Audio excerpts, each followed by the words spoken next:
Welcome to the Alcohol Minimalist Podcast. I'm your host, Molly Watts. If you want to change your drinking habits and create a peaceful relationship with alcohol, you're in the right place.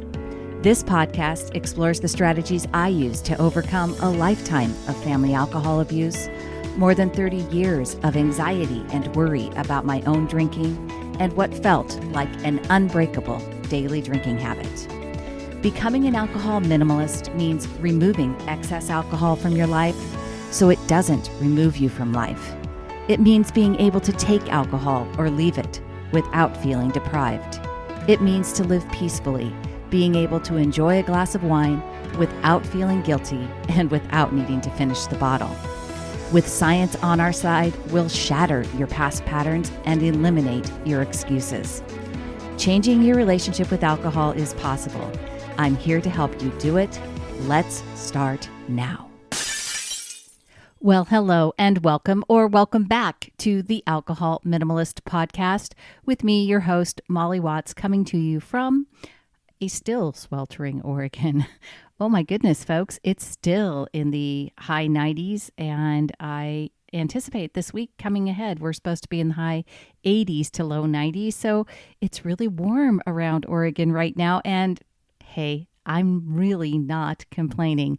I love the warm weather, especially when I think back to February and March and heck, even June this year. So, anyways, that's what's going on in the weather. I know everyone looks forward to hearing about the weather here in Oregon, and I love sharing it with you. So I am still having my summer content series continue this week, and I am super excited to bring you information from Loretta Breuning and her work at the Inner Mammal Institute. If you haven't checked out the Inner Mammal Institute, I highly recommend it, innermammalinstitute.org. Loretta shares a lot of information on that lower brain part of us and how our brains evolved, and especially on the chemicals of a happy brain.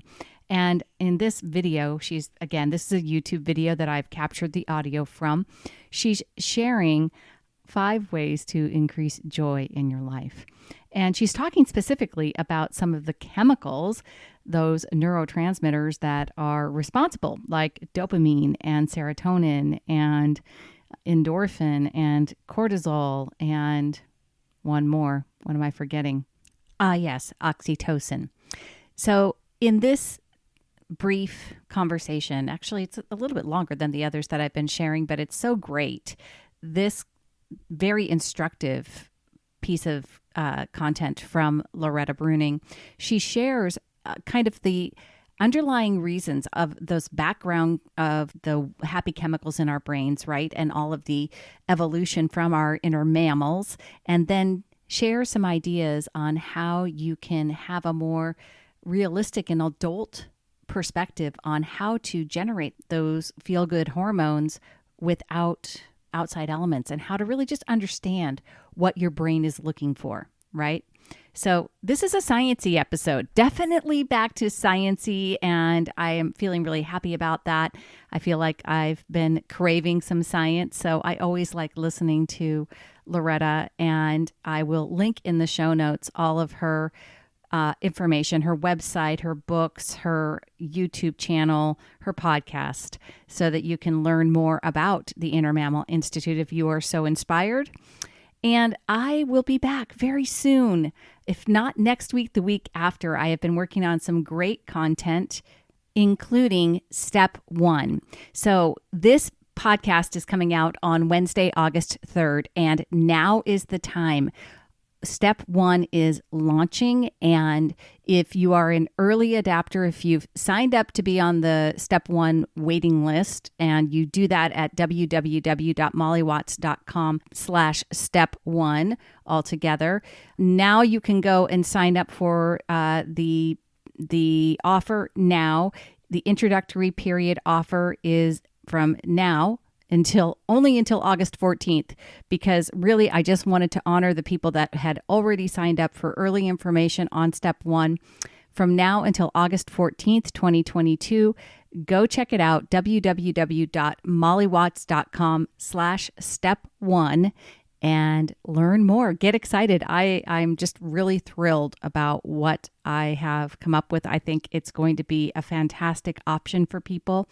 And if you have been trying to figure this out for a long time, not able to put all the pieces together, the listening to the podcast, reading the book, but just not taking the actions that you want to be, I think this might be a great step one. Get it? It's the name of the course. All right. That's all I have for you this week, my friends. Until next time, choose peace. And here is Dr. Loretta Breuning.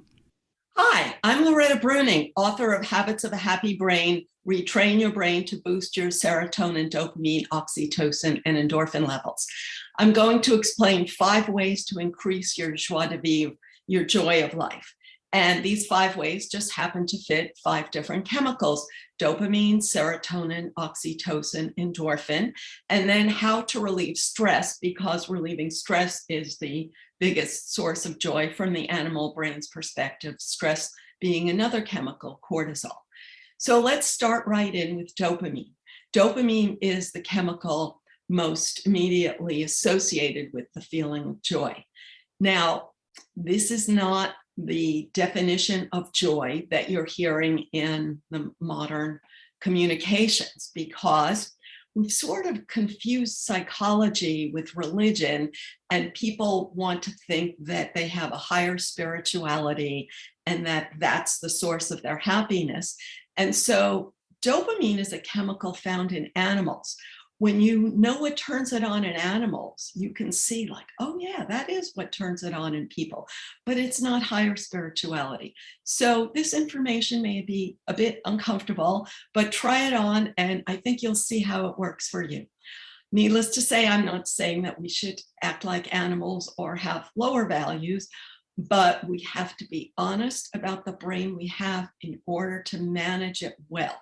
So if you don't get real about your happy chemicals, then you're going to turn them on in unhealthy ways impulsively, because all of that blah-de-blah that you hear in theory doesn't really work. So by being honest about your inner mammal, then you can redirect your natural mammalian responses to enjoy the joy of your own happy chemicals.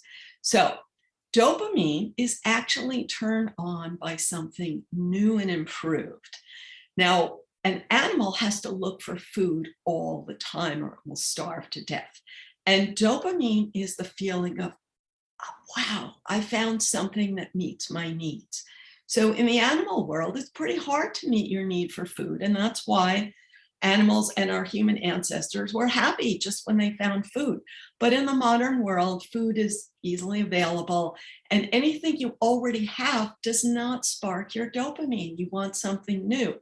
Now, this is not, needless to say, higher values to say that something new makes me happy. So let's compromise with that a bit. If I walk into a coffee shop and they're roasting coffee beans, like, wow, that smell, oh, I love it. It gets me so excited. So think of that as dopamine. Now, if I got a job in that coffee shop and smelled that smell every minute of the day, it wouldn't turn me on anymore. If it did, we'd all be fighting to be baristas. So that helps us understand how our brain works. So each of us can understand what triggers dopamine in the context of our own past experience, because your past dopamine has wired your present brain. So, for example, when I was young, I had an opportunity to travel.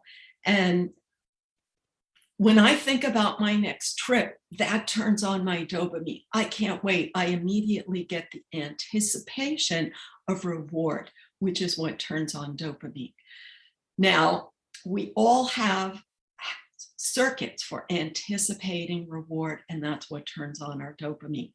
Now, those circuits were built when we were young, so you may be trying to turn on your dopamine by anticipating something that's not really good for you. We all do that because those circuits were built when we were young and we didn't really have a healthy ability to anticipate consequences or realistic ability. Now it's hard to change those old circuits. So we all try to work with them and try to adapt and add on to them. So think about a way that you can get excited by something new and improved, and yet something healthy. So a simple way to think about that is a goal. A new goal, I tell people to have a short run goal, a long run goal, and a middle term goal. Because when you take that next step toward your goal, your dopamine is triggered just like a monkey who found a banana. It's like, wow, I can get that banana. It's the I can get it feeling. Your brain has to expect to be able to get it, but doesn't waste dopamine on it otherwise. So if you are dreaming of being a rock star, but your brain realizes that you're not actually approaching being a rock star, it will not waste dopamine on that. So find a goal that you feel like you can actually approach and then take steps toward approaching it. Adjust that goal as needed, and you'll see that that's what stimulates your dopamine. And it doesn't have to be some fabulous, enormous goal, doesn't have to be saving the world. Have a short-term goal that you can reach by lunchtime so that you'll always have a little bit of dopamine. It's quickly metabolized, but then you'll always have a little more with your next step. That's how our brain is designed to work. Now, let's move on to the next happy chemical, oxytocin. Oxytocin is widely thought of as the love hormone or the bonding chemical. So we are descended from creatures who found safety in numbers. We look for a herd to feel good. And in the modern world, this is widely thought of as having the support of a group. Now, of course, we love the support of a group, but if it were that easy, then we'd all be doing it already. So the complication is easy to understand from a baboon perspective.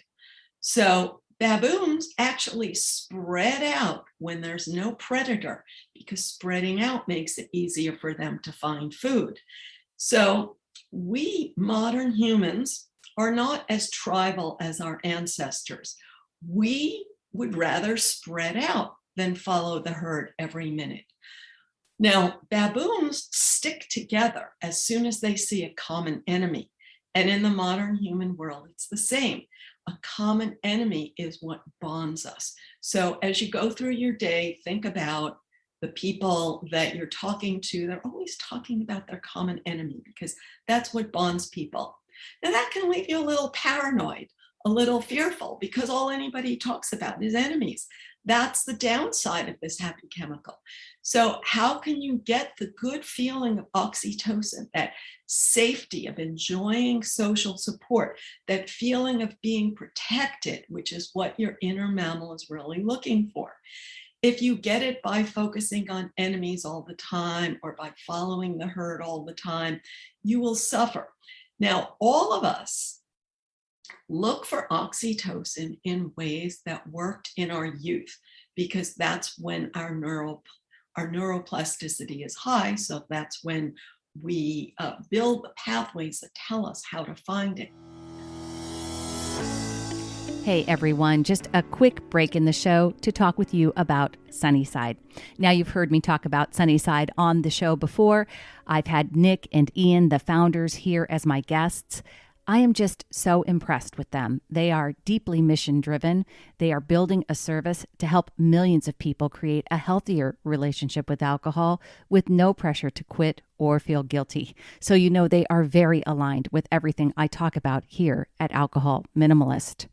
I wanted to share with you some thoughts and comments made by people in my group and my clients who use Sunnyside. I checked it out and was pleasantly surprised. I have used a few tracking apps and despised them. But the support, the daily check-ins, and the plan, yes, the plan. I signed up for 3 months yesterday and actually looked forward to the check-in today. I have no doubt this tool is a step forward for me. I just want to thank you to everyone who recommended Sunnyside in this group and all of your advice throughout. I'm having the best start to a week of moderating since I fell off the wagon in January. You work the plan and it works. Thank you, everyone. Now, you don't have to take my word for it. You don't have to take their word for it. I want you to check it out for yourself. Go to www.sunnyside.co/minimalist to get started on a free trial today.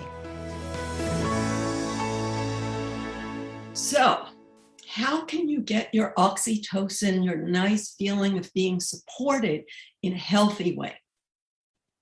The simple answer, say it quickly, is mutual trust, reciprocal trust. If I trust you, you will trust me. If I scratch your back, you will scratch mine. Now, this leads many people to bitterness because they feel like, well, I've already scratched everybody's back and nobody is scratching mine. So we have to be realistic about this. Here's a simple way of thinking about it. If I build my bridge toward you, then over time, you will build your bridge toward me. So if I spend my time building my half of the bridge toward other people, then my brain will anticipate social trust and connection and mutual support and the protection. Protection is selfish. A simple example of that is when a gazelle feels threatened, it runs toward the herd. So it's not worried about the greater good of the herd. It's actually endangering the herd by running toward it and bringing the predator there. So that's the way our brain really works. We want protection. We seek protection in groups. And the healthy, modern, advanced way of getting it is to anticipate the good feeling of oxytocin naturally. By offering protection to others, you know that you will get protection from them when you need it. You won't get the protection every minute of every day because that's the child view of protection that we wired in childhood. And it's not helpful to see it that way in adulthood, but rather to know that we can get it when we need it and we can offer it, and that helps us feel that we will get it when we need it. So let's move on to an even more complicated chemical, serotonin. So serotonin is the good feeling of the one-up position, of social dominance. Now, this is very threatening to think about because it sounds very unspiritual, unhealthy, and even evil to say that you feel pleasure in social dominance. And yet it's so obvious to see that that's what makes people feel good, is when they see themselves in the one-up position. And in fact, when your other basic needs are met, that's what you focus on. That's what your brain obsesses over, because serotonin is quickly metabolized. So as soon as you get that great feeling of being in the one-up position, it's gone, and then you look for the one-up position again. So how can you get it without being a jerk? Now, we easily see that other people are looking for the one-up position, and other people act like jerks in order to get it, but it's hard to see in ourselves. Once again, we look for it in ways that we got it in youth, because whatever triggered your serotonin when you were young built the neural pathways that tell you how to get it today. And so you are looking for the one-up position in ways that worked for you when you were young, and I am looking for the one-up position in ways that worked for me when I was young. Needless to say, none of those ways can work perfectly, because no one's childhood is a perfect prediction of what works in adulthood. And every strategy is not going to work if you keep repeating it over and over, because you're going to overdo it. And a simple example of that, there are many unfortunate examples that you could think of. So one of them is a person who thinks, I can hold my liquor better than you can. That's an example of a child way of thinking about it. Another is bullying. Another is materialism. And another is that sort of sarcastic putting down of other people. So what would be an example of a healthy way of enjoying the one-up position would be putting myself up without putting others down. What would be a way to do that is taking pride in my own next step. So think of a way that you can take pride in your own next step. Take that next step that you are proud of. You will feel the serotonin. You will love it, but it will soon be over. And so you will have to take another step that you're proud of. That's hard work. And that's the way our brain is designed to work. And that's why it's hard work to feel good. And yet you can feel good if you do the work. Yay. Now, just briefly, I'm going to talk about endorphin. Endorphin is actually the same as the opioid chemical. It is not designed to be on all the time. It is designed for emergencies only. It is released when you are in real physical pain, because its job is to mask pain with a euphoric feeling, which gives an animal time to escape a predator, which gave our ancestors time to get support when they were injured. So you only get it when you're injured, and you are not designed to injure yourself just to get it. Fortunately, you get a little bit when you laugh. So laughing is the healthy modern way to get it. You only get a little bit, but then you can laugh again and get more. Isn't that great? Now let's move on to how can we relieve threat in order to create a good feeling, because that is the most functional, relevant, significant way that our brain works. So here's a simple example. Imagine you're a gazelle and you smell a predator. Your cortisol surges. Cortisol is what we call the stress chemical. It's designed to tell you your life is immediately threatened. Now, gazelles don't imagine predators. That would be a waste of their life. But the big human cortex is actually capable of wasting its life by imagining predators all the time. Now, what does a gazelle do when it smells a predator? It looks around, where is the predator, so that it can find the best escape path and then get back to enjoying the grass. So what do you do when you imagine a predator? You look around for evidence. What triggered my threat feeling? And that's basically what a lot of people are doing all the time. When you look for evidence of predators, you will find it. And that's why you can spend so much of your life in a cortisol spiral, where the more you look, the more you find, the more cortisol you have, the more you look. So if you know how to manage your cortisol response, then you will get the happiness of relieving a threat. What is the happiness of relieving a threat? When a gazelle finds the escape path, escapes the predator, and then gets back to enjoying the grass. So gazelles don't spend their life focusing on lions. They focus on their next step. How can I find a safe escape path and get back to the grass? So you can be doing that by having a more realistic understanding of how your mind is activating that sense of a predator. Simple example is what's called post-traumatic stress. So whenever you had a surge of cortisol when you were young, neurons connect and build a pathway that tells you danger, avoid this. So you spend your whole life looking around for that particular threat. And it's so easy to see how people do this. I look for the threat from my past. You look for the threat from your past. You're always worried about X, and I don't even worry about that because I didn't build that pathway. And yet I'm worried about some other threat.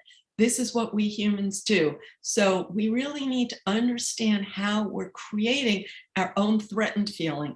Once you recognize that pattern, then your next step is to do something fun for about a half hour, because cortisol stays in your body for a while. And anything you try to do, it ruins it. It gives you a bad feeling about it, because that's its job, is to tell you to look for bad information. So For example, you're worried about X, you go do yoga, and then you maybe start thinking that you're really bad at yoga because the cortisol is giving you that bad feeling. So it's important to have a distractor, an activity that you actually like rather than you think you should be doing because it's good for you. And when you do that, your brain will be so busy with that activity that you can't think about a predator because you can't create that illusion of being threatened while you're focusing on this hobby that you love. And that will stop the cortisol spiral. You'll stop triggering new cortisol. Now, I realized that I forgot to finish the example about the baboons. When baboons feel safe, they spread out. But when baboons smell a predator, then they gather together. So in conclusion, we're always looking for, a lot of people are always looking for that predator because then they have that good feeling of joining together. And that feels good for a short run. But if you're only joining about negative things like enemies, then you don't get that joy of reaching a goal as you do with dopamine. So you can have power over your brain. You can make decisions about how to stimulate your happy chemicals. You can spread yourself out to stimulate all of them instead of just focusing on the one that you're sort of good at. And you can free yourself from the ways you stimulated these chemicals in the past in order to stimulate them in healthy ways. And the details of all of this are in my books, especially the introductory book, Habits of a Happy Brain, Retrain Your Brain to Boost Your Serotonin, Dopamine, Oxytocin, and endorphin levels. I have a new workbook that helps you do this in a step-by-step way that's very simplified that anyone can do. It's called 14 Days to Sustainable Happiness. And I have a new book called Status Games, Why We Play and How to Stop, which zeroes in on the serotonin piece, because that's really the hardest part, and the part that's really absorbing our attention today, which is, why do you feel so good when you're in the one-up position? And why do you feel like it's a survival threat when you see yourself in a one-down position and put someone else in the one-up position? And how to become aware that you're doing that in your own mind so that you can create new pathways to have more joy of serotonin and less pain of cortisol. Nice talking to you. Thank you for listening to the Alcohol Minimalist Podcast. This podcast is dedicated to helping you change your drinking habits and to create a peaceful relationship with alcohol. Use something you learned in today's episode and apply it to your life this week. Transformation is possible. You have the power to change your relationship with alcohol now. For more information, please visit me at www.mollywatts.com.